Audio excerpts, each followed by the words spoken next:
صرف 39 برس کی عمر میں زہر کا پیالہ پی کر جان دینے والی دنیا کی خوبصورت ترین مصری ملکہ کلوپیترا تاریخ کی شاید واحد خاتون ہے جسے مرنے کے 2000 سال بعد بھی سیلیبریٹی کا درجہ حاصل ہے۔ لیکن کلوپیترا کی لاش کہاں دفن ہے، اس راز سے آج دن تک پردہ نہیں اٹھ سکا۔ صدیوں سے ماہرین آثار قدیمہ اور سیاح اس کی قبر کی تلاش میں ہیں، لیکن انہیں ابھی تک کامیابی نہیں مل پائی۔ اس بارے میں چپ براؤن نے کیا خوب لکھا ہے، اوہ کہاں دفن ہے کلوپیترا، کہیں بھی دفن ہو لیکن وہ ہر جگہ زیر بحث ہے۔ آج بھی جب کسی کے حسن کی تعریف کرنی ہو تو کلوپیترا کا نام ہی ذہن میں آتا ہے۔ پچھلے 2000 برسوں سے کلوپیترا کے لازوال حسن پر ان گنت پینٹنگز، میورلز اور مجسمے تیار کیے جا چکے ہیں۔ وہ متعدد ناولوں، افسانوں اور کہانیوں کا موضوع بن چکی ہے اور ان پر ہالی ووڈ سمیت دنیا بھر میں فلمیں بنائی گئی ہیں، جن میں ان کے کردار الزبتھ ٹیلر اور صوفیہ لورین جیسی حسیناؤں نے ادا کیے ہیں۔ آج ہم جس خاتون کو کلوپیترا کے نام سے جانتے ہیں وہ دراصل کلوپیترا ششم ہے، جو 69 قبل مسیح میں مصر کے حکمران بطلیموس دوازدھم کے گھر پیدا ہوئی تھی۔ جب والد کا انتقال ہوا تو اصولی طور پر اقتدار 18 سالہ کلوپیترا کے پاس آنا چاہیے تھا، مگر لوگوں کو عورت راج قبول نہیں تھا، اس لیے انہیں چھوٹے بھائی کے ساتھ مشترکہ حکمران بنا دیا گیا۔ مثل مشہور ہے کہ گڈڑی میں 2 فقیر اور ملک میں 2 بادشاہ نہیں سما سکتے، تو ایک تخت پر 2 بادشاہ کیسے رہ پاتے؟ تو پھر یہی ہوا۔ کلوپیترا کو بھائی کی فوجوں سے جان بچا کر مصر سے بھاگ کر روم جانا اور رومن بادشاہ جولیس سیزر سے مدد حاصل کرنا پڑ گئی۔ سیزر مصری ملکہ کی فریاد سے غم اور اداؤں کا اسیر زیادہ ہوا اور اس نے مصر پر چڑھائی کر دی اور مشکل ہی سے صحیح لیکن کلوپیترا کو دوبارہ تخت پر بٹھا دیا، جہاں وہ طویل عرصہ براجمان رہی۔ سیزر کے قتل کے بعد رومی تاج مارک اینتھونی کے سر پر سجا تو انہوں نے شاید اسی وراثت کے تحت کلوپیترا سے بھی افیئر چلانا شروع کر دیا۔ روایت کے مطابق جب باغیوں نے کلوپیترا کو شکست دے دی تو انہوں نے زہر بھرا پیالہ پی کر خودکشی کر لی۔ لیکن تاریخ کی کچھ کتابوں میں یہ بھی لکھا ہے کہ کلوپیترا نے دراصل خود کو سام سے ڈسوا کر خودکشی کی۔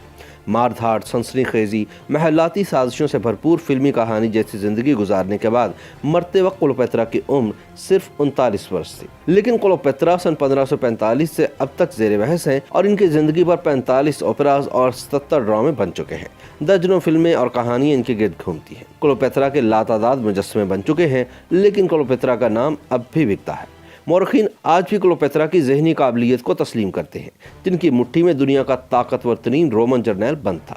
دنیا اس جرنیل کو مارک اینتھونی کے نام سے جانتی ہے۔ یونانی مورخ پلوٹاک کے مطابق ایک نظر دیکھنے والا کلوپیترا کے حسن کا غلام بن جاتا ہے۔ کلوپیترا کی بات چیت عالمانہ ہوتی تھی، ٹھہراؤ اور دلیل سے وہ خود کو ثابت کرتی، لہجہ ایسا جیسے کسی ساز سے دھنیں نکل رہی ہوں۔ وہ حربی فنون سے بھی واقف تھی۔ رومن سلطنت پر قبضے کی جنگ میں وہ اینتھونی کے ہمراہ کئی برس میدانوں میں ڈٹی رہی۔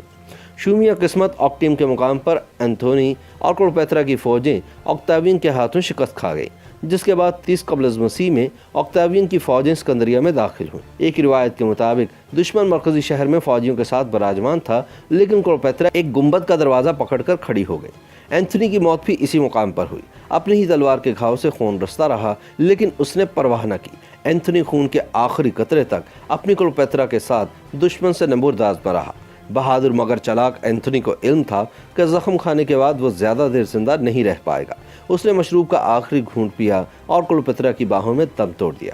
چنانچہ کلوپیترا نے بھی زہر کا پیالہ پی کر موت کو گلے لگانے کا فیصلہ کیا۔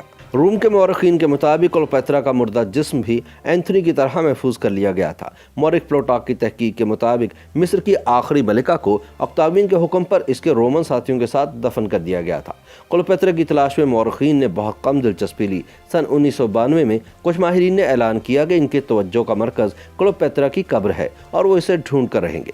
ایک فرانسیسی کھوجی فرینکیو اور اس کے ادارے European institute for under water archaeology نے قدیم رومن شہر اور میدان جنگ کے نقشوں کی مدد سے کھوج شروع کی۔ اسکندریہ کا بڑا حصہ دریا برد ہو چکا تھا، عین ممکن تھا کہ کلوپیترا بھی پانی میں ہی کہیں ہو۔ یورپی انسٹیٹیوٹ کے کھوجی ڈوبے ہوئے رومنوں کی چند باقیات تک پہنچنے میں کامیاب ہو گئے، لیکن کلوپیترا کی باقیات آج دن تک نہ مل سکی۔ لیکن یہ بھی ایک سچ ہے کہ دنیا کا کوئی بھی مقام ہو، آپ کو کلوپیترا کے نام سے منسوب کوئی نہ کوئی شے مل ہی جائے گی۔ حتیٰ کہ ڈرائی کلینرز اور کچن آئٹمز، کھیل کے میدان اور ڈانس ہالز بھی اس کے نام سے چلتے ہیں۔ اسی طرح کلوپیترا سورج کے گرد بھی گھوم رہی ہے، کیونکہ سائنسدانوں نے ایک سیارچے کا نام کلوپیترا 216 رکھ چھوڑا ہے۔ کلوپیترا کا لائف سٹائل بھی خواتین کی رہنمائی کا سبب بنا۔ لاتعداد پرفیومز اسی کے نام پر بیچے جا رہے ہیں۔